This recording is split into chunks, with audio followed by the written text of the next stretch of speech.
जय हिंद साथियों, स्वागत है आपका जय सूरज क्लासेस पर। मैं हूं सूरज और आप देख रहे हैं मेरे साथ एक बेहतरीन सेशन जिसमें आज हम परिचर्चा करेंगे झारखंड एकेडमिक काउंसिल यानी जैक बोर्ड के द्वारा जारी किए गए official model question paper for class 11th session 2023 और 24।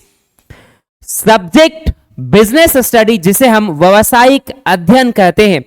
आज के सेशन में हम परिचर्चा करेंगे मॉडल क्वेश्चन पेपर जो झारखंड एकेडमिक काउंसिल के द्वारा जारी किए गए हैं, उसके सभी महत्वपूर्ण क्वेश्चन के बारे में जो आपके आने वाले एग्जामिनेशन के लिए होंगे उपयोगी। एक बात आप ध्यान रखेंगे सर कि झारखंड एकेडमिक काउंसिल जो मॉडल क्वेश्चन पेपर जारी किया है, हो सकता है इसी में से 4 से 5 क्वेश्चन आपको सीधे के सीधे देखने को मिल सकते हैं आगामी आने वाले एग्जामिनेशन में। तो आप इस सेशन को बहुत गंभीरता से देखेंगे और हर एक क्वेश्चन को समझते चलेंगे। तो आइए शुरुआत करते हैं जनता जनार्दन की जय बोल के।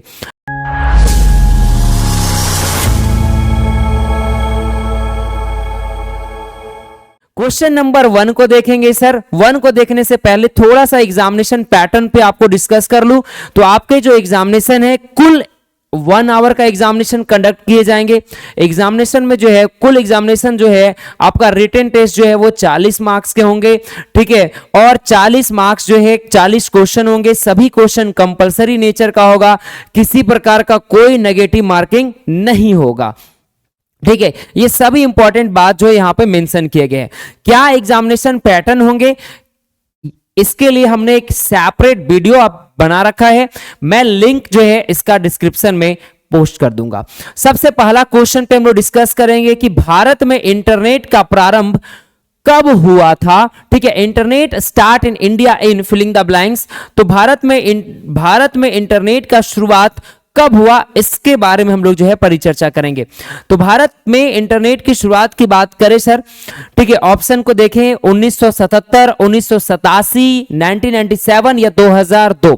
तो मैं आपको स्पष्ट करता हूं कि भारत में इंटरनेट की जो शुरुआत है सर वो 1986 में हुआ था, ठीक है। और इसमें आपको यह भी याद रखना है कि जब 1986 में भारत में इंटरनेट की शुरुआत हुआ था तो इसके 2 मोटिव के लिए स्टार्ट किए गए थे सर। पहला जो मोटिव था सर वो ये था कि हम जो है एजुकेशन पर्पस यानी एजुकेशन के लिए जो है इसे स्टार्ट किया गया, ठीक है। और दूसरा जो पर्पस था सर रिसर्च के लिए जो है इसे स्टार्ट किया गया था, ठीक है। तो ये 2 मोटिव से स्टार्ट किए गए थे 1986 को, ठीक है। लेकिन जनरल पब्लिक के लिए 15 अगस्त 1995 को जो है वो जनरल पब्लिक के लिए जो है इंटरनेट जो है स्टार्ट कर दिए गए थे। तो ऑप्शन को देखिए, क्या क्वेश्चन में लिखा हुआ है कहीं पे 15 अगस्त 1995 को?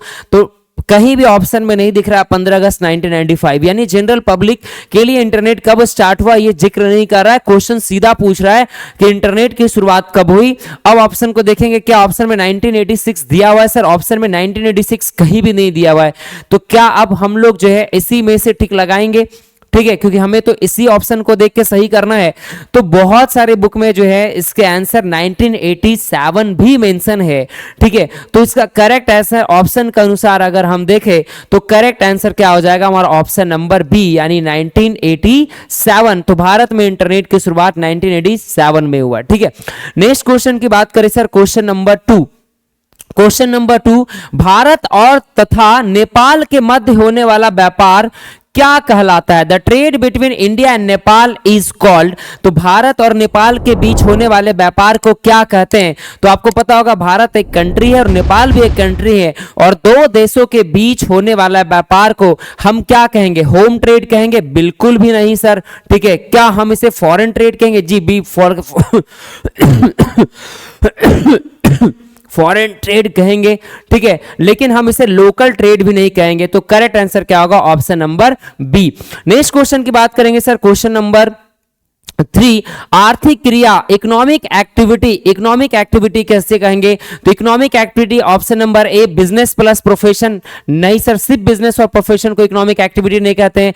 बिजनेस प्लस एम्प्लॉयमेंट नहीं, बिजनेस और एम्प्लॉयमेंट को ही नहीं, ठीक है। ऑप्शन नंबर सी को देखते हैं, प्रोफेशन और एम्प्लॉयमेंट नहीं सर। ऑप्शन नंबर डी, जिसमें तीनों ऑप्शन देखिए आपको, बिजनेस भी, प्रोफेशन भी और एम्प्लॉयमेंट भी, तो आपका करेक्ट आंसर क्या होगा? ऑप्शन नंबर डी, जिसमें आपको तीनों दिख रहे हैं सर, ठीक है, जिसमें आपको दिख रहा है कि बिजनेस भी और प्रोफेशन भी और एम्प्लॉयमेंट, ये तीनों के तीनों जो है हमारा क्या है? बिजनेस एक्टिविटी है। नेक्स्ट क्वेश्चन की बात करेंगे, क्वेश्चन नंबर 4।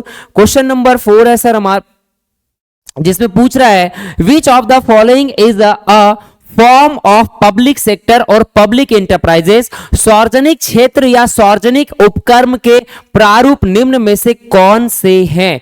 ठीक है, ये प्रश्न आपसे पूछ रहा है विच of the following is a form of public sector और पब्लिक एंटरप्राइजेस, यानी पब्लिक सेक्टर का इनमें से कौन कौन से फॉर्म हैं, ठीक है, यानी सार्वजनिक क्षेत्र उपक्रम के निम्न प्रारूप भिन्न में कौन कौन से हैं, ये आपसे प्रश्न पूछ रहा है।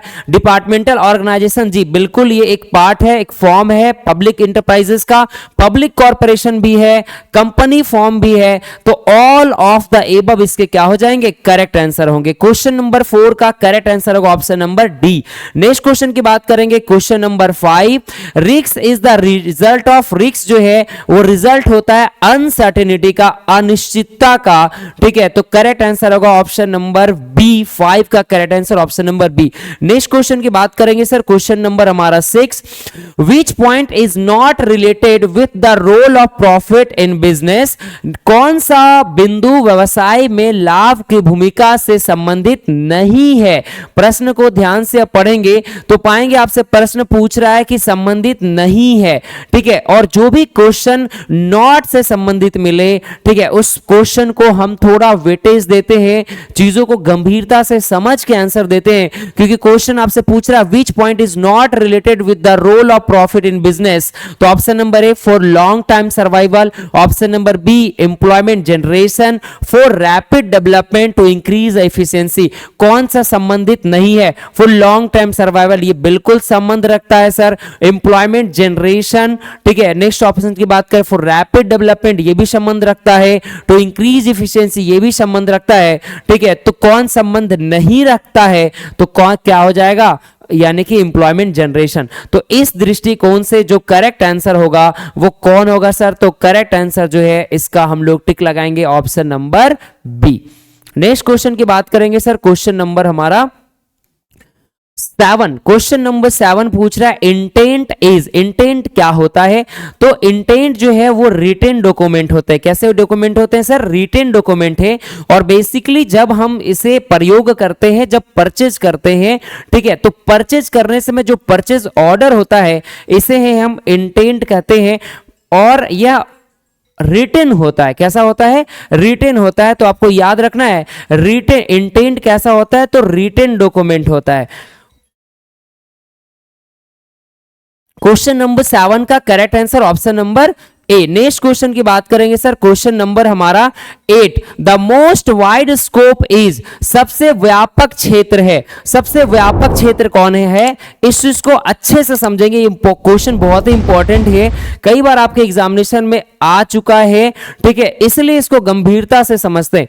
क्वेश्चन क्या पूछ रहा है? The most wide scope is, सबसे बड़ा स्कोप क्या है? तो आपको ध्यान रखना है सबसे बड़ा जो है वो कौन होता है? बिजनेस, ठीक है, और बिजनेस के जो है वो 2 पुत्र हैं सर, ठीक है, एक का नाम जो है वो है इंडस्ट्री, एक का क्या नाम है सर? इंडस्ट्री, और दूसरा का जो नाम है sir that is called commerce. क्या नाम है सर? कॉमर्स, ठीक है।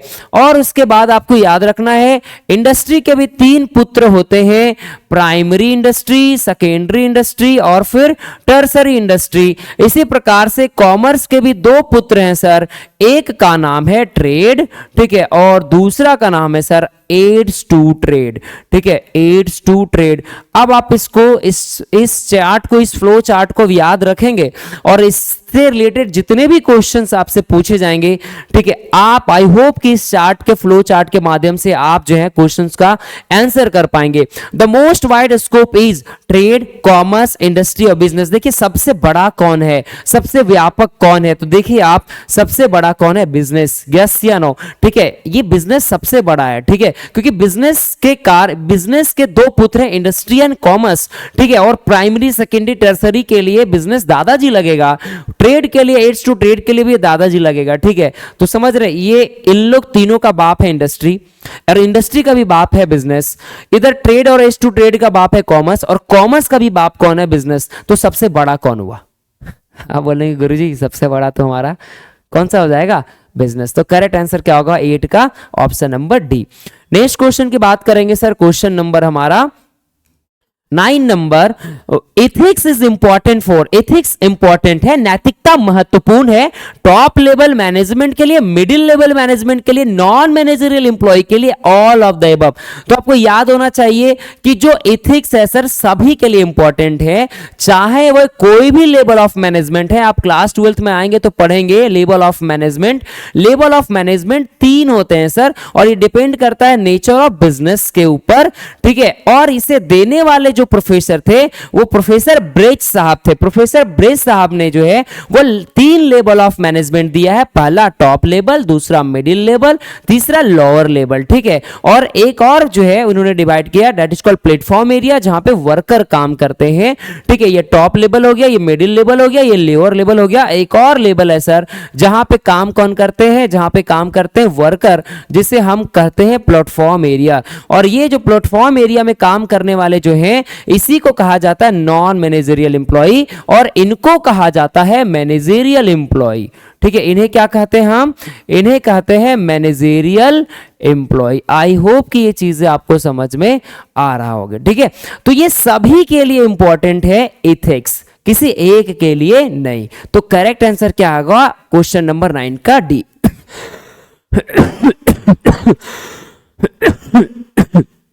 नेक्स्ट क्वेश्चन आएंगे सर, क्वेश्चन नंबर हमारा 10 नंबर क्वेश्चन बताता है कि business in which first important and then export in carried called, ऐसे व्यापार को क्या कहते हैं जिसमें पहले आयात और फिर निर्यात किया जाता हो? तो इसको बहुत अच्छा क्वेश्चन है सर, ध्यान से समझेंगे क्या पूछ रहा है। ऐसे व्यापार को क्या कहते हैं जिसमें पहले आयात किए हो, ठीक है। क्वेश्चन को ध्यान से समझेंगे, ठीक है। तो आप देखिए, एक तरफ हमने ले रखा है इंडिया, ठीक है, और दूसरे तरफ जो है हमने ले रखा है अमेरिका। तो इंडिया जो है, ठीक है, अब इस चीज को समझिएगा। और मैं एक और कंट्री ले लेता हूं सर, ठीक है। एक तरफ हमने ले रखा रशिया, ठीक है, एक तरफ ले रखा इंडिया, और एक तरफ ले रखा अमेरिका, ठीक है। अब क्वेश्चन क्या पूछ रहा है कि business in which first import, हमने क्या किया? पहले रशिया से क्रूड ऑयल खरीदा, ठीक है, कच्चे तेल खरीदे, ठीक है। रसिया बोल रहे हैं, आप जो समझ रहे हैं वो नहीं, क्लियर है? तो रसिया से हमने जो है वो क्रूड ऑयल खरीदा, ठीक है, और उस क्रूड ऑयल को जो है हमने क्या किया कि अमेरिका को बेच दिया। पहले हमने आयात किया, पहले हमने क्या किया? इंपोर्ट किया, ठीक है। और देन फिर उसी चीज को हमने क्या कर दिया? उसी प्रोडक्ट को हमने क्या कर दिया? एक्सपोर्ट कर दिया। तो ये जो पूरा प्रोसेस है सर, उस पूरा प्रोसेस को क्या कहते हैं? उस पूरा प्रोसेस को इंटरपोर्ट कहते हैं। क्या कहते हैं? इंटरपोर्ट। पहले हम प्रोडक्ट को आयात किए, आयात मतलब आना, और फिर उसी प्रोडक्ट को हम क्या किए? बेच दिए, निर्यात कर दिए, ठीक है। तो वो जो पूरा प्रोसेस हुआ आयात और निर्यात का, सेम प्रोडक्ट का, तो उसे हम क्या कहते हैं? इंटरपोर्ट कहते हैं, यानी पुनः निर्यात कहते हैं, ठीक है। तो करेक्ट आंसर क्या हो जाएगा? 10 का सी। नेक्स्ट क्वेश्चन की बात करेंगे, क्वेश्चन नंबर 11। एक व्यक्ति का नियंत्रण विश्व में सर्वश्रेष्ठ है, ठीक है, यदि वह व्यक्ति इतना सामर्थ्यवान है कि सभी बातों का प्रबंध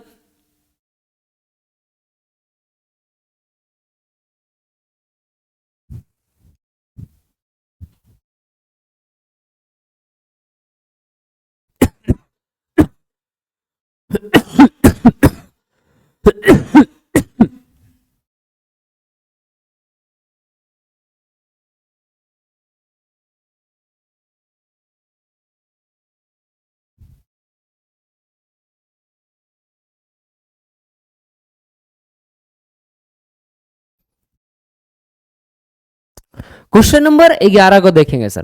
क्वेश्चन नंबर 11 जो है बता रहा है एक व्यक्ति का नियंत्रण विश्व में सर्वश्रेष्ठ है यदि वह व्यक्ति इतना सामर्थ्यवान है कि सभी बातों का प्रबंध स्वयं ही कर सकता है, यह कथन किसका है? पहला तो आप ये समझिए, ये कौन सा चैप्टर का डिफिनेशन है? ये सोल प्रोप्राइटरशिप का डिफिनेशन है, ठीक है। और सोल प्रोप्राइटरशिप में यह सोल प्रोप्राइटरशिप चैप्टर का जो डिफिनेशन देने वाले जो व्यक्ति है, यह जो क्वेश्चन है, क्वेश्चन नंबर 11 को देखेंगे सर। क्वेश्चन नंबर 11, एक व्यक्ति का नियंत्रण विश्व में सर्वश्रेष्ठ है यदि वह व्यक्ति इतना सामर्थ्यवान है कि सभी बातों का प्रबंध स्वयं ही कर सकता है, यह कथन किसका है? यह कथन जो है किससे संबंधित है? तो सोल प्रोप्राइटर से संबंधित है, एकल व्यापारी से संबंधित है। और इसके देने वाले जो व्यक्तित्व हैं वो कोई और नहीं बल्कि कौन है सर? तो विलियम आर बैसेट साहब ने दिया है। विलियम आर बैसेट साहब ने बताया कि अगर कोई व्यक्ति विश्व में सबसे अच्छा तरीके से नियंत्रण कर सकता है, ठीक है, और अगर उसके अंदर वो सामर्थ्य है, तो इससे बेहतर प्रबंध, ठीक है, कोई और नहीं कर सकता है, ठीक है। तो ये थे हमारे क्वेश्चन नंबर 11 का correct answer, option number A William R Bassett साहब ने दिया था। क्वेश्चन नंबर 12 की बात करेंगे। Question number 12, filling the blank से हमारा अभिप्राय एक समझौते से है जिसमें साझेदारी को संचालित करने वाली शर्तों का उल्लेख होता है। Filling the blanks refers to an agreement which specify the terms and condition that govern the partnership। ये किसको कहते हैं? तो ये आपका क्या है? Partnership deed, registration of partnership. Registration of partnership नहीं होता है तो बोथ एन भी नहीं सर। करेक्ट आंसर क्या होगा? Partnership deed. क्वेश्चन नंबर आ जाते हैं 13 के ऊपर। क्वेश्चन नंबर 13 आपसे पूछ रहा है, क्वेश्चन नंबर 13 पे हम लोग चले जाएंगे। क्वेश्चन नंबर 13, सरकारी संगठन में सदस्यों की न्यूनतम संख्या होती है। The minimum number of members in a cooperative society is. Minimum member जो है कोऑपरेटिव सोसाइटीज के कितने हैं सर? मिनिमम मेंबर कितने होते हैं? 10 होते हैं, 10 होते हैं, ठीक है। आप कमेंट बॉक्स में पिन करके बताएंगे कि maximum number of cooperative society, यानी कोऑपरेटिव सोसाइटी में जो हमारे मैक्सिमम मेंबर हैं उनकी संख्या कितनी होती है, आप कमेंट बॉक्स पे पिन करके बताएंगे। क्वेश्चन नंबर 13, ठीक है। नेक्स्ट जो है क्वेश्चन हमारा, question number 14, in a cooperative society the principle followed is. जो है कोऑपरेटिव सोसाइटी में कौन सी प्रिंसिपल फॉलोड की जाती? 1 शेयर 1 वोट, बिल्कुल भी नहीं सर। 1 मैन 1 वोट, जी बिल्कुल यही प्रिंसिपल फॉलो की जाती है कोऑपरेटिव सोसाइटी में। 1 man 1 vote, 1 man 1 vote principle जो है वो फॉलो की जाती है। वन मोर टाइम, ठीक है। 1 मैन 1 वोट प्रिंसिपल फॉलो की जाती है कोऑपरेटिव सोसाइटी में। नेक्स्ट क्वेश्चन की बात करेंगे, क्वेश्चन नंबर हमारा 15। क्वेश्चन नंबर 15 बता रहा है कि cooperative society law was passed in. सहकारी समिति अधिनियम पारित हुआ था। कब पारित हुई सर? 1912 ईस्वी में, ठीक है। यानी 15 का करेक्ट आंसर हो जाएगा सी नंबर। 1932 में क्या हुआ था? तो पार्टनरशिप, ठीक है। नेक्स्ट क्वेश्चन की बात करेंगे, क्वेश्चन नंबर 16। क्वेश्चन नंबर 16 क्या बोल रहा है? In which type of business organisation perpetual sensation is found. किस व्यवसायिक संगठन में अस्थायी अस्तित्व पाया जाता है?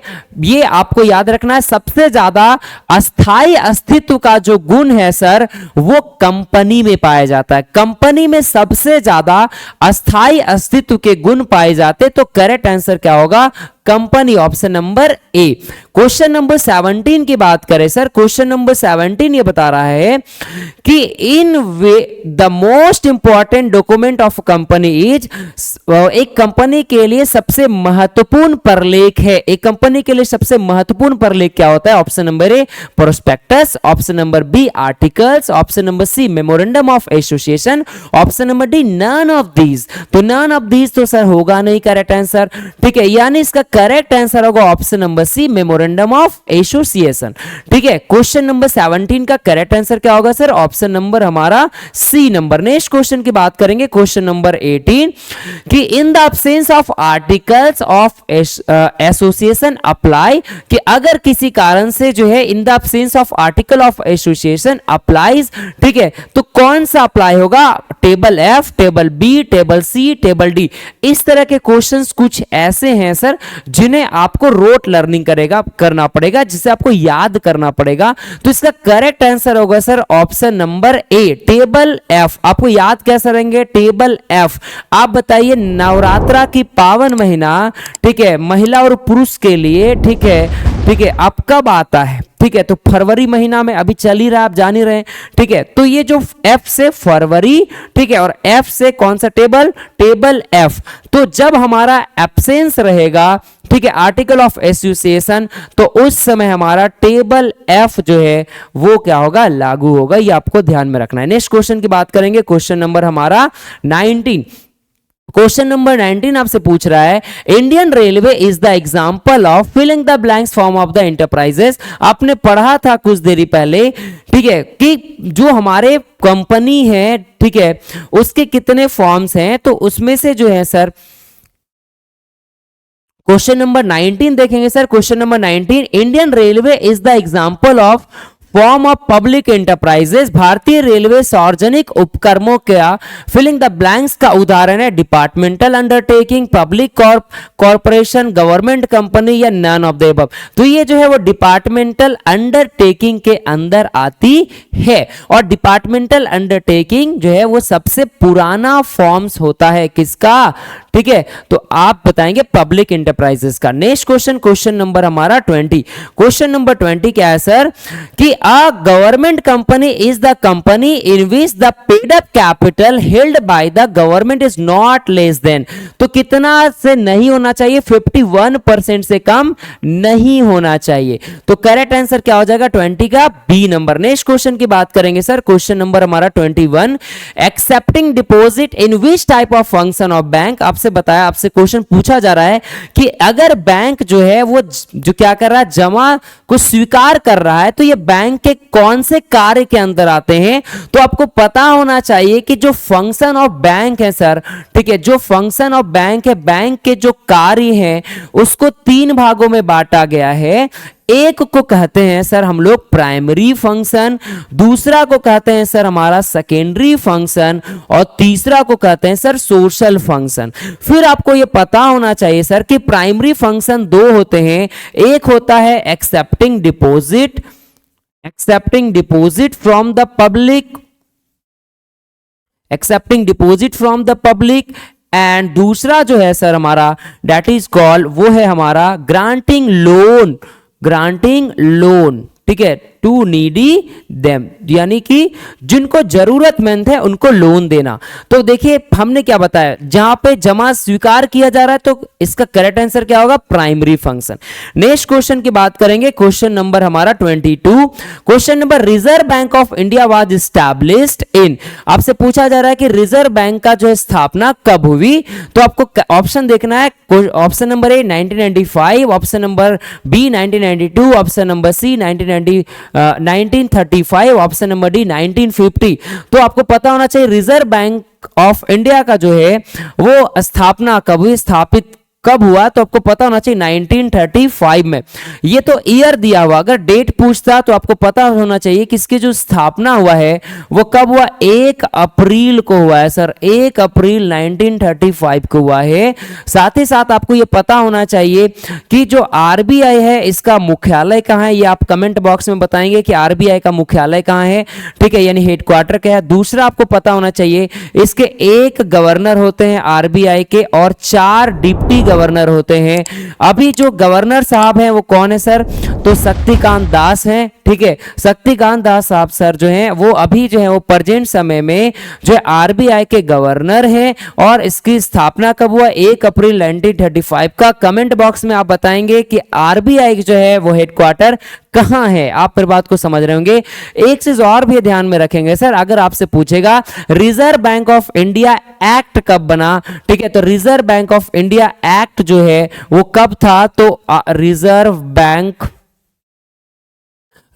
बैंक ऑफ इंडिया एक्ट जो है सर, इंडिया एक्ट, वो कब? 1934। इतनी बात आप ध्यान रखेंगे आरबीआई से रिलेटेड, ठीक है। आरबीआई के पास मोनोपोली पावर होता है। आरबीआई के पास क्या होता है सर? मोनोपोली पावर होता है, ठीक है, मोनोपोली पावर मोनोपोली पावर किस लिए होता है sir? To issue the currency note, issue the currency note, इस चीज को आप समझेंगे। इशू द करेंसी नोट के लिए जो है इनके पास मोनोपोली पावर होता है। और क्वेश्चन को ध्यान से समझेंगे सर। और क्या होता है कि 1 रुपया का जो नोट है, ठीक है, 1 रुपया का जो नोट है वो आरबीआई इशू नहीं करता, आरबीआई जो है वो इशू नहीं करता है। इस चीज को आप ध्यान में रखेंगे, आरबीआई इशू नहीं करता है। तो फिर कौन करता है सर? तो 1 रुपया का जो नोट है वो कौन इशू करते हैं? तो जो हमारे फिनांस मिनिस्टर के जो सेक्रेटरी रहते हैं उनके द्वारा इशू किए जाते हैं। तो आरबीआई से जो रिलेटेड टॉपिक्स है, जो महत्वपूर्ण घटना चक्र है, वो हमने आपके साथ साझा कर लिया। हमने यहां पे बहुत सारे एमसीक्यू क्वेश्चन को टच कर लिए हैं क्वेश्चन नंबर 22 में। नेक्स्ट क्वेश्चन की बात करेंगे, क्वेश्चन नंबर हमारा सर 23। बीमे के लिए कितने पक्ष की होना आवश्यकता है सर? बीमे के लिए 2 पक्ष की होनी आवश्यकता है। जिस प्रकार से कम्युनिकेशन के लिए 2 पक्ष होना चाहिए, एक सेंडर और दूसरा रिसीवर, इसी प्रकार से सर, ठीक है, कितने पक्ष होने चाहिए? प्यार के लिए 2 पक्ष होना चाहिए, ठीक है। इसी प्रकार से सर आपको पता होना चाहिए इंश्योरेंस के लिए भी कितने पक्ष होने चाहिए? तो 2 पक्ष होने चाहिए। Minimum 2 parties must be involve. तो करेक्ट आंसर क्या होगा? 23 का A number. Next question, question number 24 की बात करेंगे। क्वेश्चन नंबर 24 आपसे पूछ रहा है, विच of the following is the objective of life insurance? Life insurance का क्या इनमें से उद्देश्य है? प्रोटेक्शन करना बिल्कुल उद्देश्य हो सकता है। ऑप्शन नंबर बी इन्वेस्टमेंट, ये भी ऑप्शन में है सर। और ये दोनों ही अगर सही है तो करेक्ट ऑप्शन दोनों का दिया हुआ है सी नंबर में, प्रोटेक्शन एंड इन्वेस्टमेंट, यानी करेक्ट आंसर क्या होगा? 24 का option number C. Next question की बात करेंगे, question number 25। Finance received on the issue of share, ठीक है, यानी अंशों के निर्गमन पर प्राप्त वित्त शॉर्ट टर्म होता है, लॉन्ग टर्म होता है, मिडिल टर्म होता है। हमने पढ़ रखा है सोर्स ऑफ फिनांस वाले चैप्टर में कि जब हम शेयर से और डिवेंचर से जो पैसा प्राप्त करते हैं वो लॉन्ग टर्म नेचर के होते हैं, ना कि शॉर्ट टर्म नेचर के होते हैं। तो correct answer option number C होगा। नेक्स्ट क्वेश्चन पे आएंगे सर, क्वेश्चन नंबर हमारा 26। विच of the following is not include in the external source of finance? इसमें से कौन सा जो है वो एक्सटर्नल सोर्स ऑफ फाइनेंस में शामिल नहीं किया जाता है? Option number A overdraft, overdraft तो एक्सटर्नल में शामिल किया जाता है। Option number B retained earning, आपको बता दें रिटेन अर्निंग क्या होता है। ऑप्शन नंबर सी पे आएंगे बैंक लोन, ये भी एक्सटर्नल है, एक्सटर्नल है sir. Option number D debenture, ये के सारे जो है वो एक्सटर्नल हैं सर, ठीक है, सारे के सारे। तो तीनों में 4 ऑप्शन में 3 तो एक्सटर्नल दिख रहा है, तो बचा कौन? यही तो कहलाएगा correct answer option number B. लेकिन रिटेन अर्निंग होता क्या है ये थोड़ा सा समझ लीजिए। आसान शब्दों में समझाऊं तो रिटेन अर्निंग का मतलब हो गया कंपनी जो पिछले साल, ठीक है, जो पिछले साल जो प्रॉफिट रखी है, बचा के रखी है फॉर फ्यूचर ग्रोथ के लिए, ठीक है, उसे हम रिटेन अर्निंग कह देते हैं, ठीक है। यानी अगर मैं साधारण शब्दों में कहूं तो जो कंपनी 3-4 साल की जो प्रॉफिट है उसको उन्होंने सेव करके रखी है भाई, इसलिए ताकि हम कंपनी को ग्रोथ कर सके, कंपनी के ग्रोथ के लिए जो हम इन्वेस्टमेंट कर सके, खर्च कर सके, ठीक है, तो वही हमारा रिटेन अर्निंग होता है, ठीक है। तो रिटेन अर्निंग मतलब कमाया हुआ पैसा, संचित लाभ। देखिए ना, लाभ क्या लेगा? संचित लाभ, ठीक है। तो correct answer option number B. Next question आते हैं, क्वेश्चन नंबर हमारा 27। Which of the following is helpful in the balanced regional development? Balance regional development के लिए, ठीक है, तो संतुलित क्षेत्रीय विकास के लिए क्या जरूरी है? संतुलित क्षेत्रीय विकास के लिए जो जरूरी है सर वो है हमारा स्मॉल बिजनेस। स्मॉल बिजनेस जो है सर वो क्या है? संतुलित क्षेत्रीय विकास के लिए आवश्यक है। नेक्स्ट क्वेश्चन की बात करेंगे, क्वेश्चन नंबर हमारा 28। Maximum investment limit for small enterprises in manufacturing sector must be remember. कौन सा सेक्टर पूछा है? मैन्युफैक्चरिंग सेक्टर पूछा है। तो हम लोग मैन्युफैक्चरिंग सेक्टर की बात करेंगे। तो मैन्युफैक्चरिंग सेक्टर में कितना होता है? 5 करोड़। आप कमेंट बॉक्स में बताएंगे अगर क्वेश्चन में मैन्युफैक्चरिंग नहीं लिख के अगर ट्रेडिंग लिख देता तो क्या अमाउंट वेरी करता? यस या नो? तो अमाउंट तो वेरी करेगा, मैं यस बता दे रहा हूं। तो कितना अमाउंट होता है ये आप कमेंट बॉक्स में बताएंगे, ये आपकी दायित्व बनती है सर, ठीक है। क्वेश्चन नंबर 28 का correct answer option number C. Next question की बात करेंगे, क्वेश्चन नंबर हमारा 29, which of the following is not a clause of business risk. ठीक है, आपसे क्या पूछा जा रहा है, निम्न में से कौन सा व्यवसायिक जोखिम का कारण नहीं है, ये आपसे पूछा जा रहा है। मशीनीकरण की खराबी, कुशल प्रबंध, बेईमान कर्मचारी, बदलती हुई सरकारी नीति, ये सारे के सारे हैं। ठीक है, कौन सा नहीं है, तो ऑप्शन नंबर बी जो है वो नहीं है, एफिशिएंट मैनेजमेंट। तो करेक्ट आंसर होगा हमारा ऑप्शन नंबर बी। नेक्स्ट बात करेंगे क्वेश्चन नंबर 30 यानी 30 की, financial assistance to produce is provided by, उत्पादों को वित्तीय सहायता प्रदान करता है। थोक व्यापारी, आप समझिए कि retailer, customer and none of this. तो जो वित्तीय सहायता प्रदान किया जाता है, ठीक है, वो कौन करता है, होलसेलर करता है। ठीक है, होलसेलर जो है, ठीक है, वो क्या करता है, उत्पादों को यानी प्रोड्यूसर को वित्तीय सहायता प्रदान करता है। Correct answer option number A होगा। नेक्स्ट क्वेश्चन की बात करेंगे, क्वेश्चन नंबर हमारा 31, डिपार्टमेंटल स्टोर इज ओरिजिनेटेड। जो हमारा डिपार्टमेंटल स्टोर है, इसका जो शुरुआत है वो फ्रांस से हुआ था। Correct answer option number A. Next question number हमारा 32 की बात करेंगे sir, which of the following is not a business activity. निम्नलिखित में से कौन सा बिजनेस एक्टिविटी नहीं है, ये आपसे पूछा जा रहा है। करेक्ट ऑप्शन नंबर ए है production of goods, option number B work in factory for use wages, option number C exchange of goods, option number D transportation. ये आपको आंसर करना है, बहुत आसान क्वेश्चन है। क्वेश्चन नंबर 32 आप कमेंट बॉक्स में बताएंगे क्वेश्चन नंबर 32 का करेक्ट आंसर क्या है, ए बी सी डी। ठीक है, नेक्स्ट क्वेश्चन नंबर 33 की बात करते हैं sir. Question number 33, trade between two state in an economy is known as. आपसे पूछा जा रहा है दो राज्यों के बीच होने वाला व्यापार को क्या कहते हैं, एक्सटर्नल बिल्कुल भी नहीं सर, इंटरनल जी बिल्कुल इंटरनल हो सकता है, इंटरनेशनल दो देश के बीच में होता है। ठीक है, तो करेक्ट आंसर क्या होगा हमारा, इंटरनल। आपको पता होगा कि जो ट्रेड है सर, यानी जो हमारा व्यापार है उसको दो भागों में बांटा गया है सर। एक को कहते हैं हम लोग होम ट्रेड और दूसरा को हम लोग कहते हैं सर फॉरेन ट्रेड। ठीक है, और यही जो फॉरेन ट्रेड है इसे हम लोग इंटरनेशनल ट्रेड भी कहते हैं। तो होम ट्रेड यानी कि अपने देश के अंदर देसी व्यापार, ठीक है, देसी दारू की बात नहीं कर रहे हैं सर, देसी व्यापार। देसी व्यापार मतलब अपने देश के अंदर हुए व्यापार को हम लोग क्या कहते हैं, होम ट्रेड। और होम ट्रेड को भी जो है वो तीन भागों में बांट दिया गया है। ठीक है, आप पढ़े होंगे। और जो हमारा फॉरेन ट्रेड है उसे भी क्लासिफाई किया गया है सर एक्सटर्नल और इंटरनल में। ठीक है, कई सारे बुक में तीन भाग मिलेंगे, इंटरपोर्ट भी इसी में शामिल किया गया है।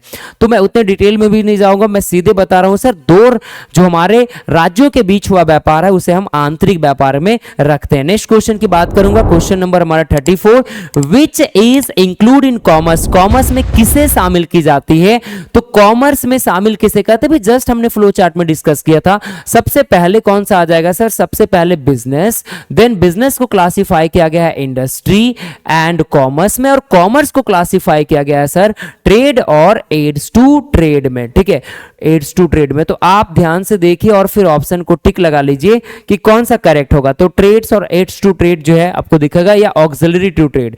ठीक है, तो व्यापार और व्यापार की सहायक क्रियाएं जो है वो किसके अंग हैं सर, तो वाणिज्य के, कॉमर्स के। तो करेक्ट आंसर होगा ऑप्शन नंबर ए।